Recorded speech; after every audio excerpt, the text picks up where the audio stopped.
nation, under God, indivisible, with liberty and justice for all.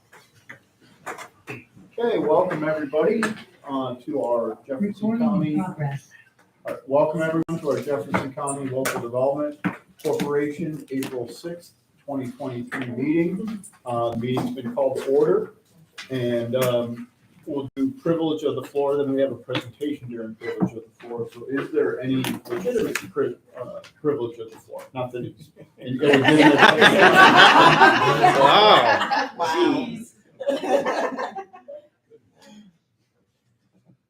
Nope. Okay. So, yeah. So let's. I believe you want to introduce the presentation. Yeah. So Pam Thomas is here from the. She works for our local BOCES, but is also the regional ambassador for the state school boards, school board association. Is that correct? It is. All right. So she's here to make a presentation for our Work with Manufacturing Day, and I'm Pam. You want to kind of say what that's about? And we have some of our other partners here as well. We have Steve Lockwood from SciTech, welcome. Cheryl Mayford from the Workplace, Christy Kimmis from BOCES, and people that play a key role, along with Marshall and staff, that kind of organizing and basically trying to coordinate 20-some schools, or 30-some schools actually this last year, and 20 plus different employers, and dealing with about 1,100 students. But a lot of it goes into planning it and coordinating it, and so we want to involve our partners here. But Pam, if you want to talk about the award. Sure. Now, this is my first actual presentation. I'm new to the committee, so I am on the New York State School Boards Association Awards Committee. I serve as president of the South Jefferson Board of Education. I don't know if that's a smart thing or not. I've been on the board for 17 years now. So I decided to step up a little bit and go to the state level. So I'm going to, pardon me for reading a little bit, but I just new for me. So on behalf of NYSBA, New York State School Boards Association, President Peggy Zigby and our director, Bob Schneider, thank you very much. Thank you for what you all do. So the Champions of Change recognition, NYSBA wanted to create a program to highlight positive programming that was bringing change to students, communities, and districts of New York. So we created the Champions of Change program to do this. The recognition is unsolicited. Member relations goes through emails, articles, newspaper articles to find what's going on out in our community, and then brings it up to the committee with all the highlights of the different programs. So the committee gets together regularly and combs through all of the articles that have been going on throughout the state with activities such as what Manufacturing Day is. And then we go through that and look for the things the criteria that we're looking for that meet what we are doing. So once we've decided that this particular activity does meet the criteria, they get in touch with the organization and present them a banner of gratitude. So for me, now I can actually add a little bit. For me, working at BOCES, I'm the work-based learning coordinator there. So what I do is have that connection between school and business, and our great partners with JCIDA, Jefferson Development, the workplace, our local businesses. We can't do that without you. We're preparing the next generation, hopefully, of folks that will help us to retire. I often say my job is to make taxpayers, because I would like to retire someday. But this event really has been a great opportunity for our local students to see what goes on locally and the activities that we have for manufacturing and the job opportunities. And the article that actually kind of sparked all of this was an article, I believe, in the Times. And one of our former graduates from Sackett's Harbor went to Manufacturing Day as a student, young student, ended up attending Bowen Tech in our welding program, and went back to the company that he toured back in middle school, probably 8th, 9th grade, somewhere in there, and went back to that company and is working there now and successful, and actually really said Manufacturing Day is what sparked his interest. So it does work, and sometimes we don't hear the feedback, we don't hear the bad things, so the good things are that it does work. And the only way that happens is through the efforts. Christy is crazy. She sits right outside of my office, so I know exactly what she's doing for work and organizing all that, and on the phone with Cheryl's office. It's not Cheryl. It is a logistics challenge, but they make it work and it's successful every year. And our school counselors comment at how much they appreciate it and the opportunity to show what's available to the students. So with that, I'm not sure who's actually going to get this banner. Should we maybe line up the partners for a photo? So this, it's been sitting in my car because I knew that I would forget to bring it. I'm a creature of habit, it's not there. So this is the banner that NISBA will give to you. You need to be able to hang it proudly that you actually were, we really are doing some cool things. And thank you for your support for education and our future. I think David Marshall, Chairman, that's enough. Yeah. Here, you're part of this. You get to hold it. Wait, I want to hold it.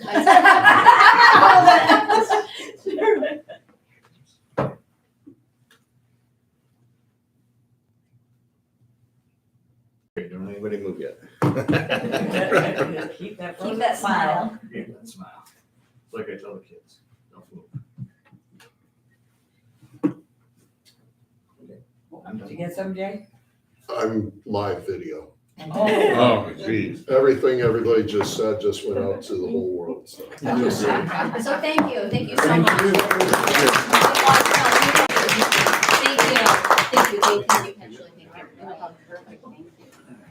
Dave's daughter and my daughter have been friends forever. Since grade school, so yeah, so it feels like it's family. That's awesome. Thank you. Looks like a husky. So here, I don't know, it's up to you. When I wear like clothes. Probably. Bye, Cheryl. Nice to see you. For you. Thank you. Thanks for I having me. usually see Cheryl at Price Chop. We'll just keep That getting looked new good in ones, we'll do it Joy's every year office. so you can get several and we'll put them in different places. Like the championship. Yes. That's right. Thank you, Annette. 22, 23, 24. I made it in the nick of time. I didn't take into account school zones. Oh, sorry. Construction Christie, on thanks public for all your square. Well, very good. I guess that demonstrates our commitment to the community. Yeah, that was Mel Craft from Reading this week. I was at that tour and he said, why? Okay. Oh, fantastic. Just going away. All right, so getting back to the agenda, on page 3 are minutes. They've been received and reviewed, and if there's a motion to accept as presented. So moved. Dave? Second. Christine, second. Any comments or edits? All in favor, aye? Aye. Motion carries. Page 7, our treasurer's report. Paul? Not much of note, other than everything looks moving along as expected. We have some pass-through grant income that you'll notice. We did pay our FDRLO dues. That was one of the new expenditures this month. And, the balance sheet is it's up about 110,000 from the previous month. We have a couple of receivables that are 30 days in arrears, but that's just a timing issue. They've been current every other month. And that is pretty much it, unless there's questions. All right, do we have a motion to accept the treasurer's report, please? No motion. Greg, I'll give Greg first in 10 seconds. He's in person today, we'll give him a lot. There you go. Okay, any other questions or discussion about the treasurer's report? Okay, all in favor, aye. Aye. Any opposed? Motion carries. The committee reports, I think we'll start with Jay, please, where are you? There you are. Good morning, everybody. So it's been a pretty busy past month or so. A lot of different things going on. Last week was it last week, I think? We had our agricultural conference. Really appreciate the folks here in the office that helped put that together, all of the pieces to it. The reports I've been getting back from that have been fantastic. We had Cheryl Mayforth talking about what's happened to the workforce here on a local basis and what we're doing to grow that workforce. Then we had Martha Layburn, who is a VP from HP Hood out of Massachusetts. She was here talking about HP Hood, the things that they're doing to enhance their workforce, to sustain and grow their workforce, with the idea that others might pick up pieces from her presentation. And then David Freund, who is with the Manufacturers Association of Central New York, sort of wrapped everything up with a really great presentation about employee engagement and working to make sure that your employees are finding their workplace to be more than just a job. So those three presentations together all went really well. In fact, I've had a number of people ask me to bring David Freund back up and do a more in-depth program with him. So we'll be working on that here in the next few months to make that happen. Yesterday, we hosted a discussion with Congresswoman Claudia Tenney. She's been doing Farm Bill listening sessions around her district.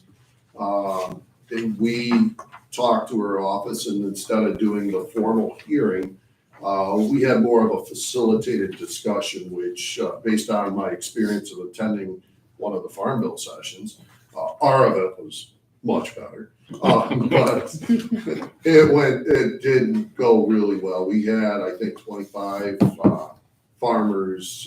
We had both of our dairy manufacturing organizations there, a few agency people, and the discussions were very powerful, in my opinion. And Congresswoman's office called me last night after everything was over, and they were not aware of the issues that we face with meat processing and some of the barriers to growing the meat processing industry. So they're immediately going to begin working on trying to find ways to fix the problems, some of the regulatory problems and staffing problems that are occurring within USDA that are a big barrier to growth in that industry. So that, to me, was a huge outcome, and they asked if they could come on the podcast next week. So that's always good too. So we'll take that. Dairy Parade is, we've set the date, Friday, June 2nd. The theme, first group to hear this, the theme will be Red, White, and Moo this year. Very patriotic theme.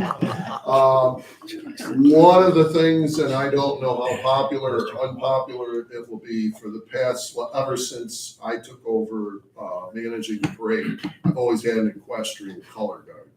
I'm not going to do it anymore. The past 3 years, there's been issues, and last year they were to the point where I almost pulled them out of the beginning of the parade because the horses just were not in a good place.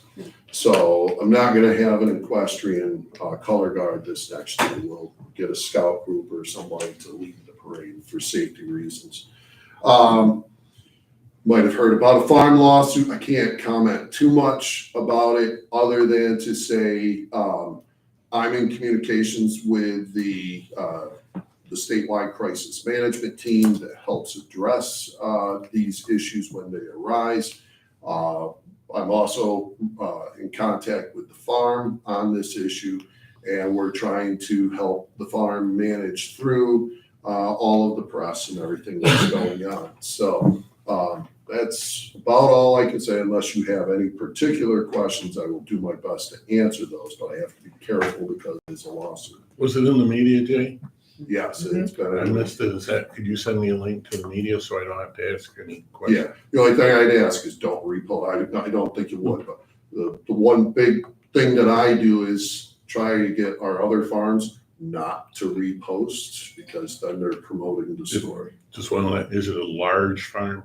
Yes, Okay. yes. I hadn't heard anything about it. It's the only reason I The asked. background I can say Okay. publicly is that the Center for Food Safety is a nationwide organization, and their purpose seems to be to fight against large-scale commercial agriculture.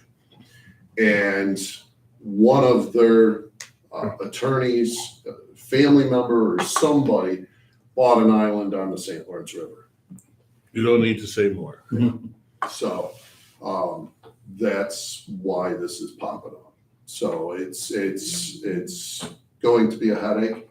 And it's something we expect to see more of as, these types of groups grow and move around the country looking for targets. So,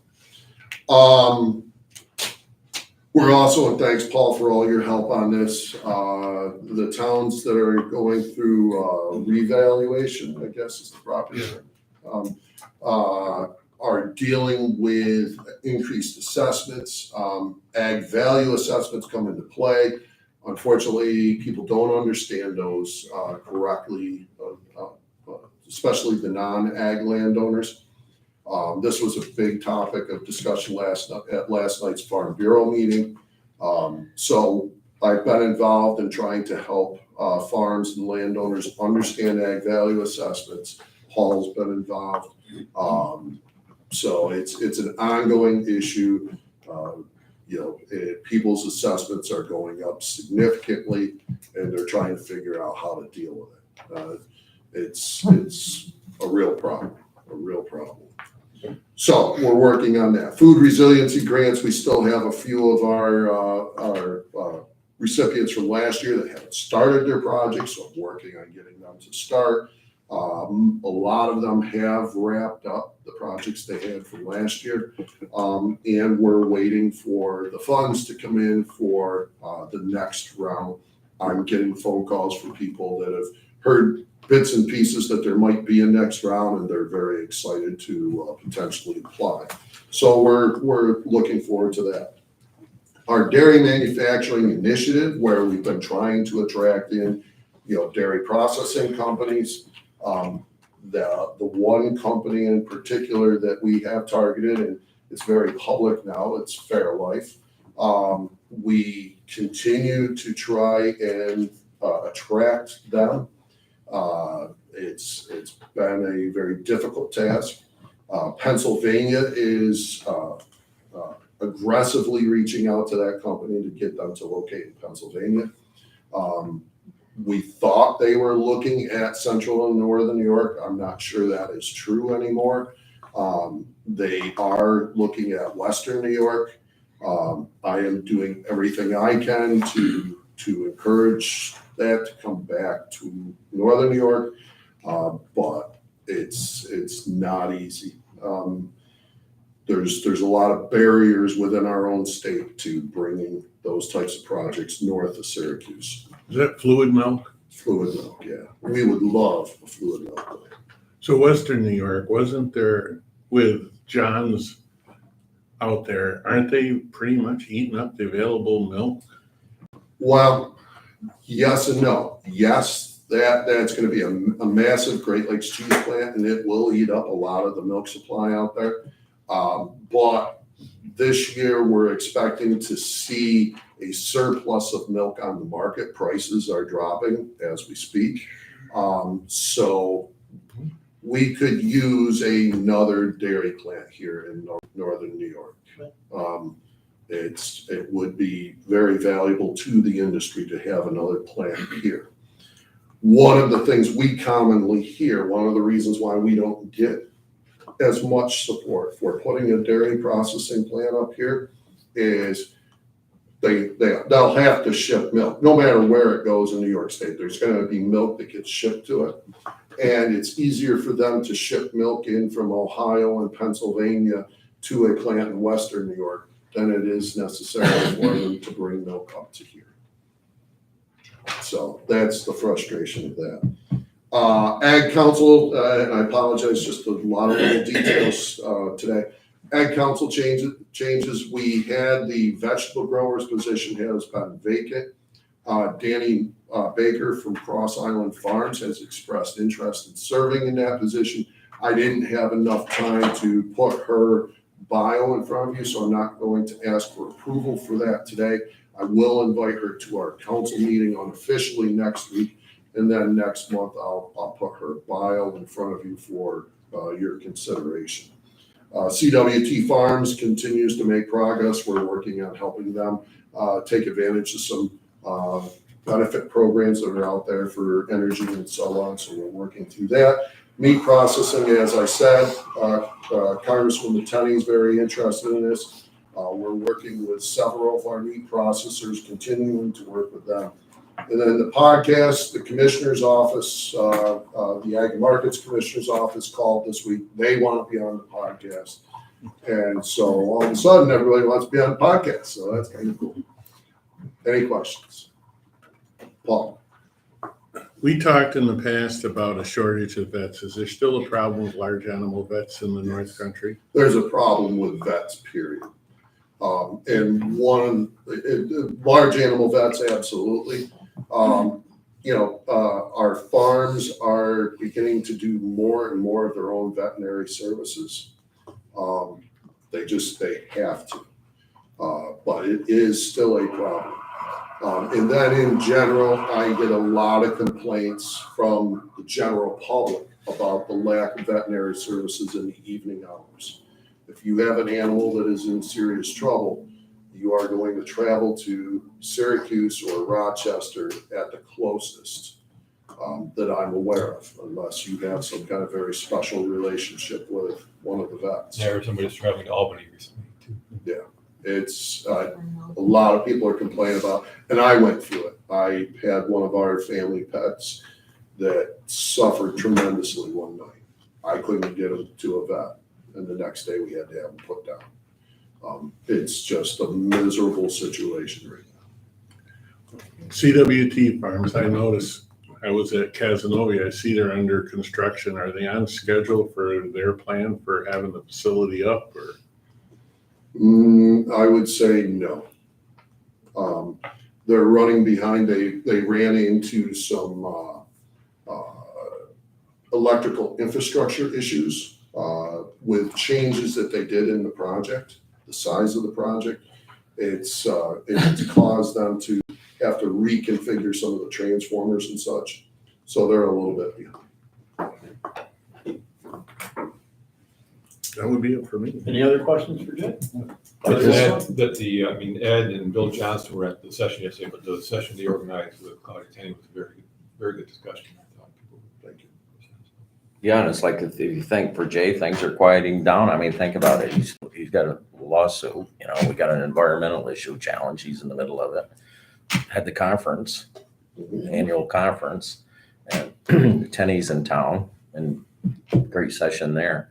One thing I want to share from the conference, a tidbit that David Rath presented, which there's an excellent guy that has boots on the ground, sound advice and knowledge to help solve the labor retention issue. I'm all for getting him back. But one of the things he threw out was a survey that was done, and this is one that stuck with me. The fact he put up on the board was, 35% of all employees would take a 25% pay and cut if they could fire their supervisor. I wouldn't do that, Dave. He wants it. He'll fire you, but he doesn't want a pay cut. Oh, wow. Oh, one last thing quick. Also, Congresswoman Stefanik's office is forming an ag advisory committee, and she's asked me to serve on that too. So, Very good. Congratulations. I'll be on both of our congressional representatives' advisory committees. So, Fantastic. Anything else? well, that's Any other questions for Jay? Very informative. Thank you. Thank you. Manufacturing. We had another joint session here just a couple weeks ago with Lewis County, with our manufacturers. We had MACD, Manufacturers Association of New York, come to do a legislative update on legislative issues affecting manufacturing, and also talking about funding, state funding for the manufacturer industrial apprenticeship partnership program, so MIAP. So it was a good session. We had about 25 people there roughly or so good discussions. I got some thoughts. We're going to do one in the fall, probably focus on workers' comp. That came up as a big issue that we hear more about. And Marshall, you want to talk about maybe Manufacturing Day and Career Jam and the export core session. We're working on we continue to work with the workplace on Career Jam and sort of bring this into the marketing side. But that's going to be May 25th, I believe it was. Same kind of program, 32 schools, over 2,000 students going to be visiting the ice arena, municipal arena, and doing their day in the life kind of program. Many businesses will come and set up a table and show the kids what it is to work in their business. Excited about that. We're going to be hosting, along with the U.S. Commerce Service, and hopefully going to have a local business, Bay Brokerage, possibly a part of it. A import-export 101 program. We had one a couple of years ago. It was well attended. It was a good program. So we're working through that. The date, we had a date, and then a couple of the attendees asked if we could change the date. So we're going to work to change the date. It's going to be in mid-May, hopefully at possibly JCC, but I will get some more information on that as it's ready. Real quickly, want to thank the work that Robin's been doing for the newsletter. We continue to get really good click-through rates on that, and she's doing an outstanding job on that. And also want to thank, as I do every month, Joy for her awesome amount of work on the grant program, administrating that, and that is going very well. If we did want to talk about the one grant request that we got, if now would be an appropriate time for that. Yeah, I was gonna do it right after the ARPA funds report. Okay. You're talking about the sale? I was going to talk about the sale, Ontario. Yep. Yeah, I was just gonna put that right Okay. after the ARPA funds. I just have one comment or one, I was in a meeting with a couple of our major manufacturers here, and they had high praise for this organization, particularly our staff, and they really pointed out Robin and how much that she's been helping them and everything too. So I just wanted to bring that out. Thank you guys for the work you guys do. Thank you. Yeah, we have a couple grant applications in the way that we're helping this project. So. So a quick question, coming back to newsletter versus, you mentioned the hits. What's an average number of hits that you get on the website on a 30-day period? How does that stack On the up? website, well, we get more hits than we do we average like about 500 new users a month on the website, which is okay. We're never, our website is never going to be, a commercial entity with lots of hits. I mean, you kind of be looking for us. Well, that amazes me at 500. Yeah, I was actually, I just looked at it the other day. And so, that's about the number of hits that we get. Now, our newsletter doesn't go out to that many people. No. So we don't. 300? No. Yeah. Oh, no, almost 500. That's the first time was 3. This time, because I'm also working at cleaning up our database, and it went through. This time went almost 500 people. And I mean, we get over half. Over half open rates, Open. and with a newsletter, if you get 12 to 15% open rates, you're doing good. But each one we're over 50%, and the click throughs are even more, not 50%, but we have click throughs. So I mean, people are not only opening, but they're reading the articles and going deeper down. Thank you. I'm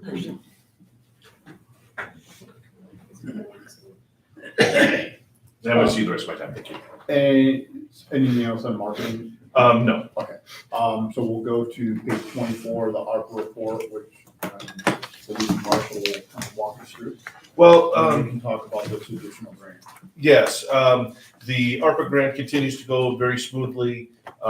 As you can see on the form here, we do have some uncommitted balance on a couple of these, and that's why I wanted to talk a little bit about this additional request that we got from Sale Ontario. Really, it all kind of speaks for itself. Our rental property deferred maintenance one has gone very smoothly, and we do have a little bit of money left over.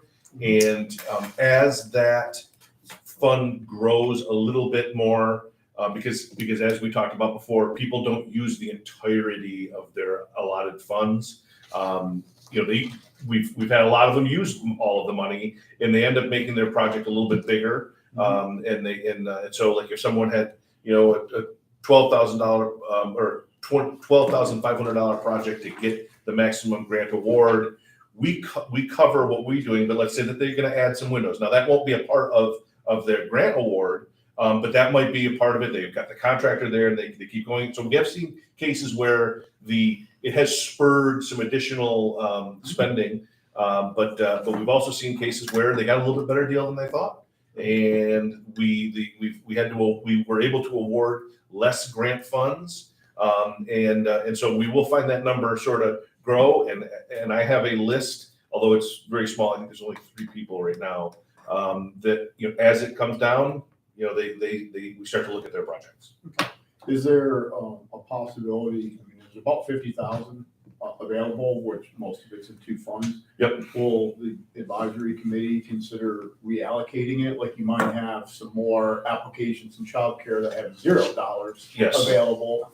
Potentially, we are there are 2 projects that are putting their pieces together on the incumbent worker training, so that uncommitted balance is going to be less than. Okay. Than But you are looking at the bottom line of all available funds, and if you had a very solid application in childcare, Absolutely. you're not gonna say, oh, we got $0. anything we can do, we will do. Okay, very good. Marshall's mentioned a couple times, we do have a late edition, page 36. And if you want to walk us through sales. So Sale Ontario, they actually put in a project earlier. We decided not to award some of their items because we didn't think it was necessarily appropriate. Their autopilot was something that the committee did want to award a grant for. He goes back, he does the project, he buys the equipment, the installation becomes a lot more money than he had anticipated it to be, and I don't know, as far as the reasons for that, boats just tend to be more expensive than you think they're going to, as it means boat is short for, what is it? Just Hole in the water, you pour money in. Yeah. Just Bring on another 1,000. So in this case, it's 2,000. So this is not something that is, probably out of the norm. So it ended up being about 2,000. So he called me and said, hey, is there something we can do? I said, please put in another application, an amended application, showing the additional cost, and I will bring it to the board. Committee said, fine, it's a part of their original project. The money's there. So it's my recommendation that we fund his request. I just have one question. So I don't have a problem with approving this, but when they submitted it, are we requiring them to submit from the vendor? Yes, we do a really good job, and Joy is right on top of this. The receipts all have to be really spelled out. We show receipts with 0 balance so that we know that they've been paid, if that's your question. No, that's not right. When they Okay, submit sorry. the application, do they have estimates from the people doing the work? Like, if I read your thing correctly, he went from one vendor over to Navy Point to have the work done, and that's where it became more expensive. Yep. So in the original, did he have an estimate from a company that was going to do the work? But I can't remember the specifics on that one. I'm not asking, but do we require them to give a Yes. complete estimate package on what the project is? We ask for that. Some are a lot more detailed than others. I guess that's kind of how I could answer that. We don't get 3 quotes or anything. I mean, we've asked them to, since we required so much documentation on the back end. If someone approximates the installation costs in this case as more, it says, okay, well, I think it's going to cost $1,500 for an installation. We go with that. As long as they're using a vendor, a third party, which is something that we'll cover. and it's all documented and it's a part of the original project. We're looking at the productivity aspect of it and how it's going to help their business. The installation costs and having documentation on all that. Since we follow it so closely on the receipts and make sure that it's real and those installation costs are real, we ask them to approximate it. Some are a lot more detailed than others. But you know, I can't, I don't remember the particulars on this one. If you got the quote was from, say, RJ Marine for the installation and then moved over to Navy Point because they were preferred installer or what have you. We don't ask, you know, we don't get into the weeds on the installation costs. Or, I mean, when on the equipment, we want, you know, something specific, you know, but the installation, you know, it kind of is what it is. So in general, because they sell over 20%, it's in their interest to try to get the best price anyway. Yeah. The bigger the project, more Yeah, I understand that, but the more their share. I'm thinking more of the number of people that come in after it's done and something came up with more, will we get inundated? Well, can I get another $1,500 because my contractor took a little longer than? We might, this is the first time it's happened. And we've, you know, so it's possible. I guess since I was a little bit more inclined in this particular case because it was a project that we thought was a good project. We approved it. And, you know, it was for a smaller amount of money. We approved originally like $3,200. And so, you know, I guess I wouldn't be surprised if that doesn't come, if people don't ask, and we'll take it on an individual basis. Okay. Any other questions? Page 36 and 37, that was the amendment to our board packet, I think you sent yesterday. Page 37 summarizes it. Dale Ontario LLC, summary of project is purchase and installation of an autopilot. The original amount approved, as Marshall just specified, was $3,250. The additional funding request is $2,750 for a total funding of $6,000, which is still well below all of the various thresholds that this program indicates for their total cost. So page 37, I'd like to receive a motion to accept the additional funding request of $2,750 to Sale Ontario LLC. Yes. Paul first. Second. Christine second. Any other discussion or questions? Okay, all in favor, aye? Aye. Any opposed? The motion carries.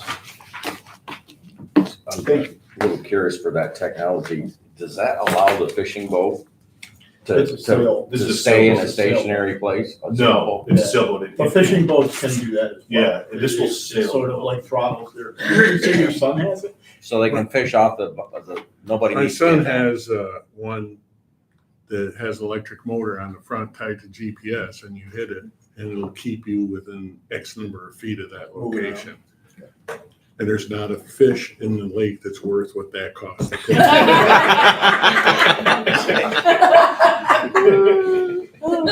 That's funny. To call a skyhook. Justin, I'm assuming nothing from It's pretty council for cool this how meeting. it works. He just took his cap. Okay, good. We'll move on to page 27, our first resolution of this board packet. Page 27 is authorizing resolution, video conferencing policy, resolution number 04.06.2023.01. Resolution of the Jefferson County Local Development Corporation, the corporation adopting a video conferencing policy to allow the use of video conferencing for public meetings under extraordinary circumstances pursuant to section 103A of the New York State Public Officers Law. There's a bunch of whereas clauses that give the various background of all the laws. On page 28, the corporation staff in consultation with the corporation general counsel have prepared a draft policy in compliance with section 103A of the public law entitled Public Meeting Video Conferencing Policy. And then there's an exhibit A attached, which does give us the changes to our policy. That would be on page 32 and 33. Yeah. And if you print the color, 34 is the one that's actually in color that shows the changes to the bylaw as well. So with the resolution read, may I have a motion to accept the resolution? So moved. Greg. As the guy who uses Zoom more than. There you go. Ah. I enjoy this. A second, please. Second, Okay, Ed, who said Dave- second? Dave got it. did, Sorry. Dave, Ed, Looks like you said it. Ed, Ed or sorry. Dave, Okay, we have first, second. Anyone. Any questions? And I'll just clarify one thing, just because it wasn't clear. So what basically it does, allows, as long as you have a quorum in the room, so you can participate remotely, say, Greg's gonna participate from Potsdam or College, wherever, or his home. Mhm. They don't count toward the quorum, but they can vote. Mhm. But now, if you do, say Kent can't make it in, he runs over to the Village Hall in West Carthage or the Town Champion Hall, public location, Mhm. to which the public's informed they can attend. He does count toward the quorum because he's in a public location, Okay. even though the rest of them. But there's It prior, has to be public. prior. It's has prior to notice, let me right, yeah, know. there's all- Okay. okay. Not like 3 minutes before the meeting, hey, if you want to see me, I'm down at the West Carthage Fire Hall. Can Greg continue to just have that still photo on there? Yes, we can, as long as he's speaking. Right? So we have first, second, this is a roll call vote, correct? Yes. Yes. Rob Aiken is absent. Rob Aliasso. Yes. Kent's name is missing the T. I'll fix that. Kent. Yes. John Condino is absent. Dave. yes. Greg. Yes. Bill Johnson is absent. Lisa. Yes. Chris. Yes. Ed. Yes. And Paul. Yes. Motion carries. Resolution carries, excuse me. So also on page 32 through 34, we have the actual policy and then the addition to bylaws, which are shown on page 34 in red lines and different color text. Essentially, what we've done by the sort of summarize the policy, rather than read the policy verbatim. And this is really the result of New York State's settling and on how to. May I have a motion to accept the policy and the amendment to the bylaws, please? Yeah. Second. Kent first, Paul second. Any other discussion or questions on this? All in favor, aye? Aye. Any opposed? Motion carries. That brings us to the important part of the meeting, adjournment. So moved. Second. Lisa, Christine, okay, all in favor, aye? Aye. Aye. Motion carries. We'll move on to our next meeting. See you, Greg. Thank you, everybody right here. See you, Greg. So we'll call to order our, excuse me, Jefferson County Industrial Development Agency, April 6, 2023 meeting. We've already done the pledge. Any privileges or? Brian? Brian, our council. Oh. I thought I read. Minutes, page 3. They've been received and reviewed. If we have a motion to accept them. So moved. Dave first. I'll second. Ed second. Any discussion on the minutes? Okay. All in favor, aye? Aye. Motion carries. Page 8, the treasurer's report. I'm probably gonna have to go to Lyle on this one. We show this month we've collected a pilot lease back of 82.5, but I guess that was booked before and we haven't quite closed on that for the Phelps Mill Solar. There is some, and I think it's a rather minor legal hold up on some signatures or something. And I believe we're close to closing. Okay. It So- was scheduled for the 30th of March, but that's going. Is that gonna be amended and moved to 0 because it wasn't done in March and then show up in next month, or are we gonna leave it? I would leave it. Okay. Now, in the event that we need to redate it, it will change, but for the time being, I don't think it's worth moving. The YMC grant continues to be a flow through. You'll see that so far this year, just under $2.4 million has been flown through to the Y, which is good. The balance sheet and total liability and capital is about $34,000 difference from the previous month, which isn't a significant deviation. When we get to the micro loans, we've sent a demand letter. That's to Sarah's Barber Shop, and Standard Machine has been turned over to council for collection or whatever actions we would take. I see Colleen Cherry Tree. I think they just got the vending award for Southwick's Beach. Yes, they did. So that's good news. That may help with their overall operations. The revolving loan fund, everybody's current, and that's pretty much all I have. We have one default at the bottom. The one, RBM. Couldn't overlook that one.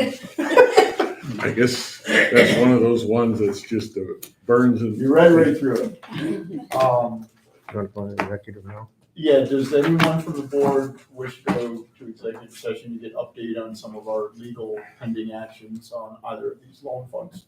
I'd like to. Okay. Can we add discussions on a solar issue to seeking, Legal advice of counsel. Yeah, we're seeking Advice and legal counsel. advice. We'll just keep it generically on these funds and then also, solar. So you want to make that motion? I'll make a motion. to go I into will executive second session. it. And All right. staff And is we'll welcome allow to stay. everyone present to remain or? Except for Craig. Right, sorry, Craig. Sorry, Craig. I'm gonna put you in the waiting room, Craig. We'll let you know later what happened.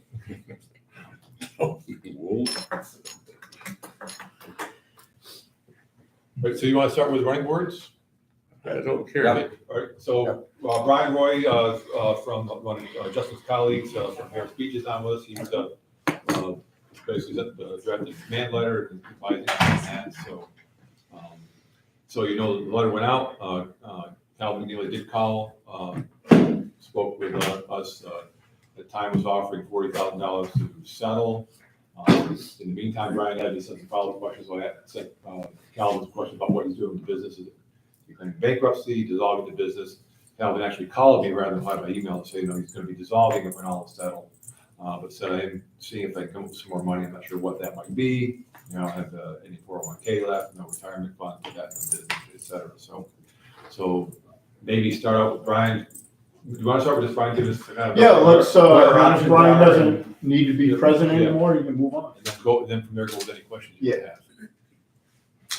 Yeah, so we sent out the demand letter, both to the corporation and to the two guarantors, and obviously they reached out trying to resolve the matter for $40,000, at least the guarantor did.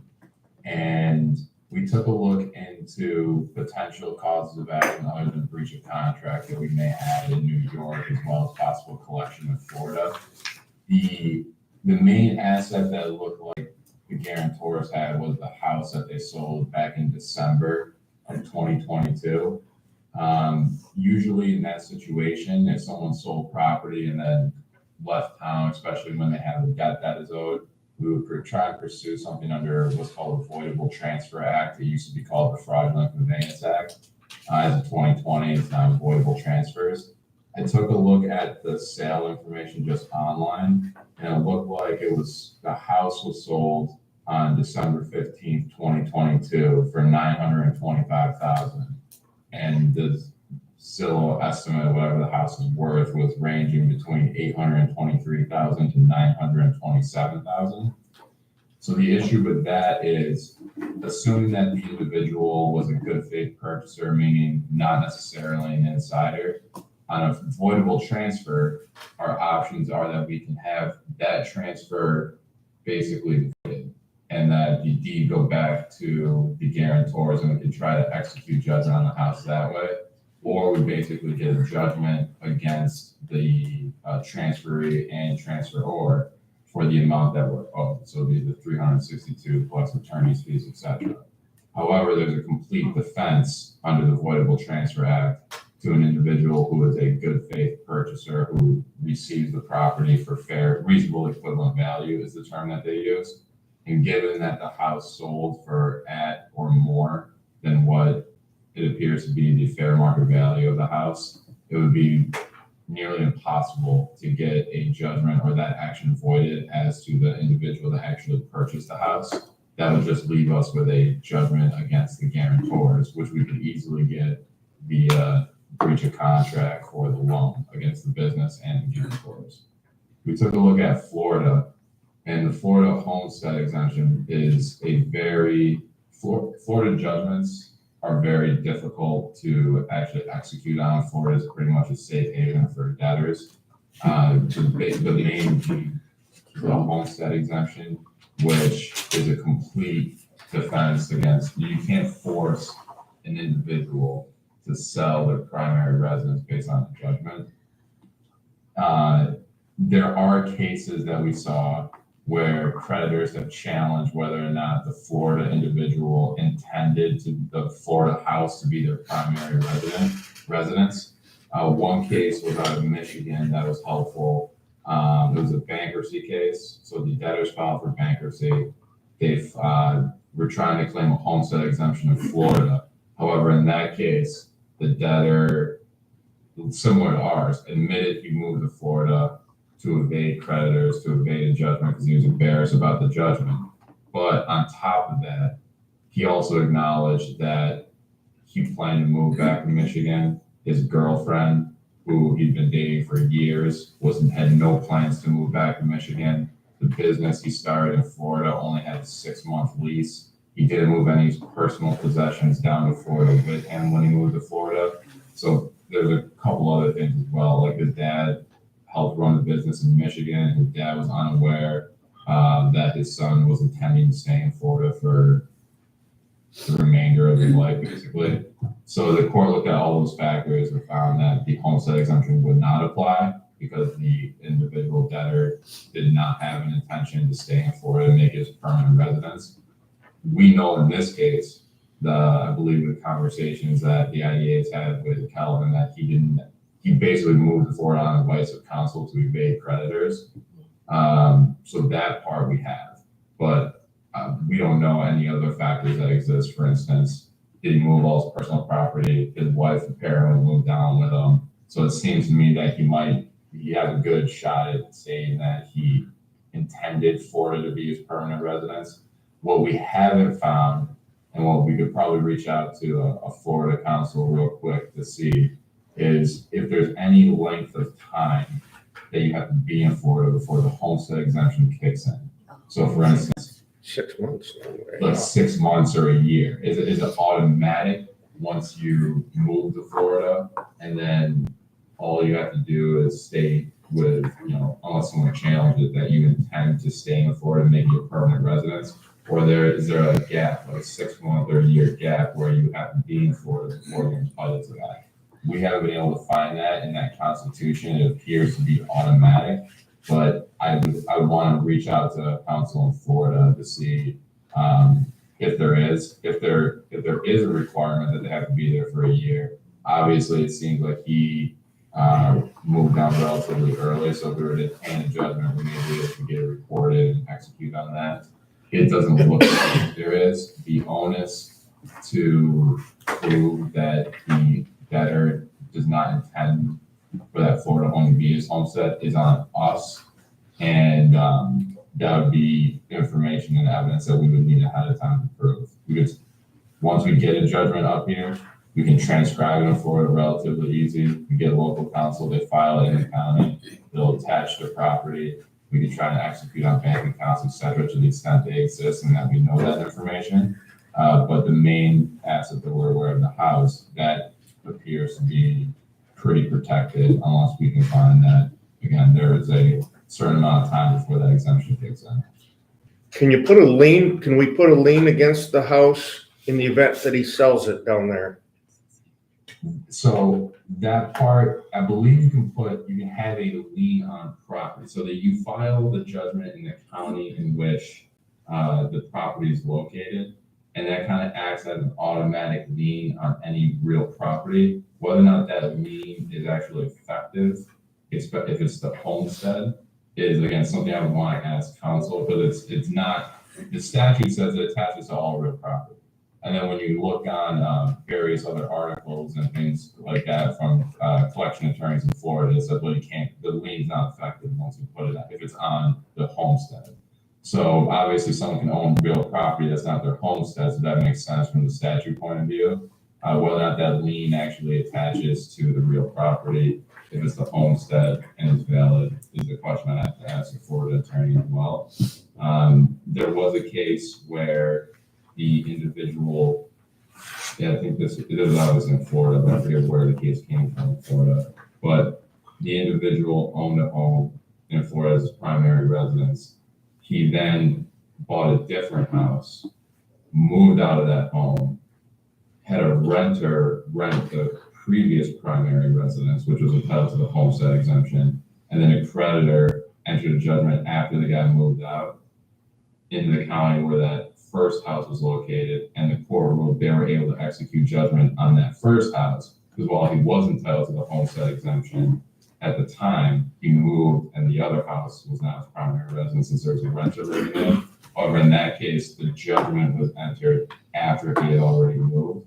This would be a situation where we'd be entering a judgment when the guarantors are still living and holding this out as their primary residence in Florida. So there's a little distinguishing factor. My concern is, do we have a number we're willing to settle for at this point? Well, let's come to that for a minute, but correct, Brian, you or Justin both, correct me if I'm off base here, but having dealt with family collections for 50 years, and most of the time the resolution came to going way beyond the court system to allow repayment. But in this case, I don't think you're gonna see it. I don't think, especially what you just said, for recourse, tangible resource that we can go after, I don't think there's anything there we can attach to. From my viewpoint, the only bargaining chip we have to bring him to the table to try and negotiate a write-down of reasonable recourse is his credit in Florida. How do we use that to bring him to the bargaining table? How can we destroy his credit in Florida to the point where he's willing, to the point he can't buy a car, for instance, on a credit report? That's the only bargaining chip I see that we have to bring him to the table and save him from completely walking away from this obligation. Am I off base with that?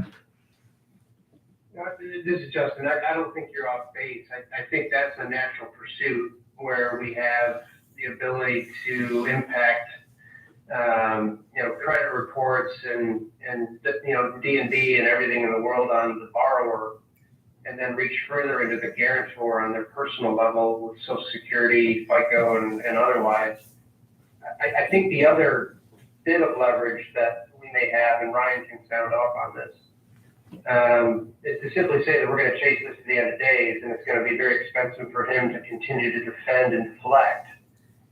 To the extent that we do arrive at a number that you're comfortable with, and he blinks and he agrees to, say 200,000 out of 3 something, a number that you're comfortable with, a reasonable write-down,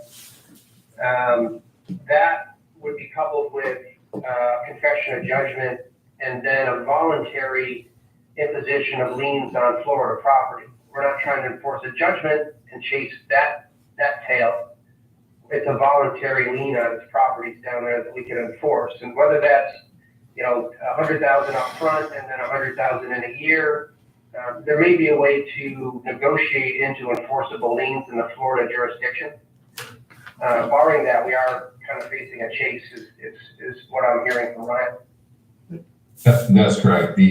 As Justin said, the credit report part, we can get a judgment. We can try to do all we can to try and impact his credit. My understanding from previous emails is that his credit's already pretty low. He's having issues with that. In terms of other leverage, what Justin was saying is correct. If we can get, a down payment and then a repayment plan on additional monies, or generally if there's just a repayment plan over a certain term of months at a reduced amount, then we ask him to get sign a confession of judgment, which we can enter if and when he fails to abide by those payment terms, in which case we won't have to do, other than enter the confession of judgment, do anything other from a litigation perspective, other than once the judgment's filed, we can try and pursue whatever assets he has. At this stage, other than the primary residence, though, in Florida, I don't believe we're aware of any other assets he may have in New York or Florida. I'm assuming if he's smart, any of the businesses that he's trying to start in Florida probably aren't in his name, because we could try to attach his at least in New York, you can try to attach his membership interest in other LLCs. But I my understanding is that he's got a potential business venture in Florida, is trying to start one. But, you know, I've roundtabled this with our financial restructuring group, Lee Ward and Dave Capriati as well. And they said, you know, it's basically a chasing of the debtor. If he does create a new business, it'll likely be in someone else's name. The homestead exemption, as I stated, is pretty powerful for the debtor. And without additional information, which I know were requested financial statements and tax returns, we don't know what else is out there. Brian, Raul, I also have a question for you, and it's similar to starting a business. So one other thing that, I'm not sure if this is real property, but the technology that was developed in the franchises that he developed, if he were to start a similar business and under a different name or royalties, is there a way to attach on the technology and I think the franchises have all been disbanded, but they're not sort of tangible real property, but they're inventions, and that's why he got the money from this agency. So is there a way to attach to, I guess, thoughts, for lack of a better description? That would be a lot more difficult. We have to see also what our UCC covers, if it covers any intellectual property or things like that. But you know, that if it was part of our UCC, then that would be a little easier to kind of to make the argument for. But other than that, it'd be very difficult to prove.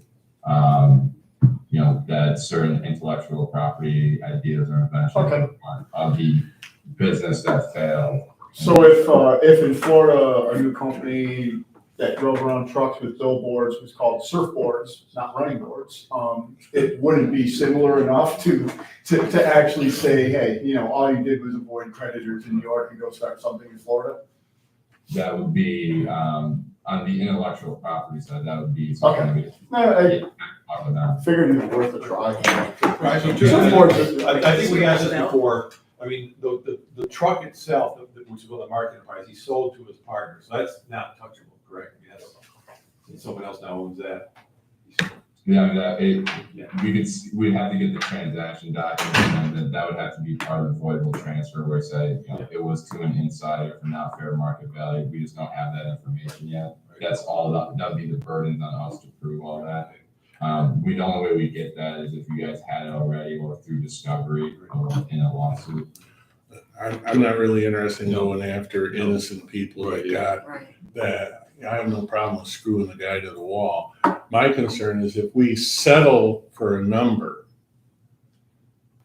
if he comes back to New York State, can we go after the rest? I don't want to do something, allow him to come back to New York State, because all his family's here. You know, if when this is all wiped out and he'd had settled all this stuff, does he come back to New York State? Does he come back here? Can we get a lien in New York State that if he ever comes back here is enforceable, or a judgment? Isn't part of the process or motivation for him to try and resolve 50 cents on the dollar? Isn't part of that motivation is we're going to give him a clean bill of credit at the end of it, and no judgments, no recourse on, in other words, show no default, right? Right, so like that would be a bargaining chip that we would do to get that number up. But I don't know the man, obviously. You guys probably have a better idea. But if he has any desire, if he feels connected to the community, he does want to come back, obviously, then that would be a barrier for him. And for what we wouldn't say, we would have the judgment against the company, against him personally and his wife, and we'd say, look, we're going to hold on to this because we think you're going to come back. You could come back, start a business here, and you're trying to offer us $40,000. We could sell tomorrow and said you come back, and if the settlement agreement is a typical settlement agreement, they'll release him from any and all claims related to the loan. In which case, I'm not willing to do that for 40 grand. No. Right. So But would you for 200? I would. My number is the second loan amount we did. I think he fraudulently made that application knowing things were going bad. And That was 200. That'd be gone now. Yeah. so I think if he was to hit that number, 200 plus probably lawyers fees. I would consider our effort in this whole thing a success, and I'd give him the clean bill of health, release of judgment, release of default. Did we ever, so he sold a boat too, is that something we, at least that's what he told you, David, that he sold a Yeah, boat. 200 grand. So if if he sold the boat, it would be the same situation as a home. So if he sold the Okay, boat, okay. yeah, if he sold the boat to a good faith person I'm or surprised he got for a that reasonably much out of it. equivalent value what the boat is worth, we could get, that would be just another cause of action against him where we should get a judgment, but a court wouldn't undo that transaction and put the boat back in his name so we can levy execution on the boat. Because it would be. Yeah, we don't want to own a boat, autopilot. Yes, should we look further too? I mean, him and his wife are starting to do consulting, basically consulting people wanting to form franchises, as a brokerage. You know, maybe they have formed their own name, or, I mean, you know, she's on the line too, but they formed it, you check, you know, corporations down there and see. Was she named in our loans or just? Yes. It was a business. Oh, good. Okay. Well, Did he ever respond to you regarding the financial statements and? No, he didn't actually, he did, I'll have that come on that again, he's not. Okay.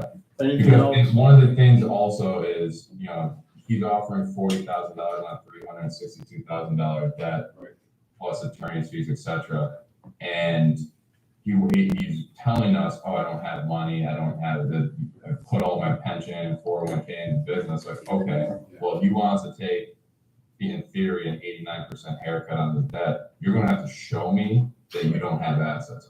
Otherwise, why would we take 11% just based on your word when you already told us you skipped town to avoid pain? So show me that you actually have nothing, and if you refuse to do that, that tells me you have something, in which case we're gonna chase you. That may change his attitude in terms of either a lump sum payment or a lump sum payment with a payment plan or monthly payments that are relatively high in number. And we would demand a confession of judgment in the event he fails to make one or all of those payments, and that we can enter in Florida, New York, wherever. One of the things I'd be very suspicious of, knowing the way that family business was developed and the way it was recently sold, is one of the things that may not be showing up is a potential payment still coming from his buyout in that company, 2 years ago or whatever. So yeah, that's not going to show up in financial statements anywhere unless you're going to go back 4 years. I'm just of the impression that let's pursue this to the nth degree, nail him to the wall, and it comes back to reputation, knowing that somewhere he's got some cash somewhere that's not showing up on the books or documented. Well, the numbers we heard, he sold for 9 something, he sold his boat, he walked out of Jefferson County with 1.1, he paid the bank a sum of money to get out of their judgment, and he paid 700, under 800,000 for his house in Florida. So there's money somewhere there. Yeah. Unless, you know. Taxes, franchise buyouts, that's why having the. Unless he these had franchise- outstanding These mortgage. franchises that were sold, I don't think they were just like, I'm done. So. There were definitely obligations, you would think. For him to come to the table and potentially come up with a large portion of our resolution or resolving number being 200,000, I bet a considerable amount of money that he's got cash somewhere to do that. Okay. Well, keeping it to the executive session, anything else on running boards that we need to ask Brian or Justin about? And I know there's a couple other matters. So I guess direction, I guess, at this point, what do we want to do coming out? Keep pursuing, I suppose is what I heard. You play, now's the time to play the hard ball, to get him to move off center and get us to the 200,000. So it's like, don't face it. I say, don't face it. It's like, load the gun right now and give him a list of shit that's about ready to hit the fan. And he's gonna have. Is 200 our number though? I could live with 200. Yeah. Plus attorney fees. Yeah, I mean, obviously running boards doesn't need to know that, but yeah, collecting I mean, a reasonable amount, 50% of collections. you know, what he mentioned was we get 100 pretty now good. and we get that I forget what you called the 100 that you could, Correct. It would. the other lien, that would work for me too, but 5 or 60. And with that is maybe a condition of terms with that 200,000. You know, maybe, 100,000 upon signing the agreement with some protection, clear protection, that in 12 more months, we could capture the other 100,000. In other words, I don't want to go through all this and then have to go through it all again, capturing the second payment term. But if there's a way to protect us and kind of guarantee that, to delay it in 12 months to help him hit that point, if he's generating revenue somewhere and it's worthy of keeping his credit clean. I think it's more like what you indicated. It'd be better to capture capital that exists now before it's lost into new investments. That's, I believe, the truth. Yeah. There's capital Cash. being Cash. somewhere that's going to be put into a new venture. And it's better for us to be the receivers of the capital versus promissory notes again that probably will never be. You said, did you say what, you guys said, did you say 150 or 2? What were I'm 200 I'm is saying a good number, two. plus legal fees, as Dave indicated. Obviously, we can't take any action here, but that's a general poll. So I think we'll leave it with staff. Yep. We'll kind of keep working with Brian and Harris Beach to pursue this as best as possible. Clearly, I think you've heard the room, Brian, that we're looking for better than 11% return on this investment here. Any other questions for Brian and running board? We had these other legal matters, and then there was the solar thing that got brought up in a minute. yeah, you ready for that? I just want to make sure that So we're done with Brian. running boards. Was there anything on standard machine or the other one? Okay. So, thank you. Okay, Brian, you're set. So, I'll talk to you later. All right, nice to meet everyone in person. under legal advice for solar, I guess. Well, there's been a lot of news on the amendments to 575B, the real property tax law lately. Everyone needs to understand that's coming. What the lawsuit does is take out how it becomes enforceable. Even if they take it out of the governor's budget, and you can correct me if I'm wrong, Justin, it's just a matter they're going to have to go through the rules making process. So everyone needs to understand we're going to be faced at some point with a valuation model, and no one knows what's happening with that. And I can tell you it's going to have a significant reduction in Orleans. It's probably going to cut that value in half. On the Oya project, that's up Yeah. now. Just so you know. And the other thing is, and I don't know, I forget who I sent it to. The school in line did what they had told. At one meeting, they they rescinded their opt-out resolution, executed a pilot agreement, and then opted back out again. Okay, they applied last year for an exemption and were denied because the school didn't grant it. The state is opined that it's too late for them to do what they did. So if it goes to litigation based upon a letter I received from the town supervisor today, they're claiming that they should be getting the exemption this year. They don't need to reapply because of what they've done in the past. I assume this will go to litigation, and that means, to me, if the town prevails, the only way they're going to get that deal is coming. I think we would be the only agency that could grant a retroactive pilot, should we decide to even consider it. So just be aware that I assume there's going to be. It all depends on how the assessor's gonna handle the school's exemption profile. So the assessor could, based upon what you explained, just reject the exemption and keep it taxable, which would, in essence, void all the agreements they put together and they just pay taxes. Well, they're That would be claiming.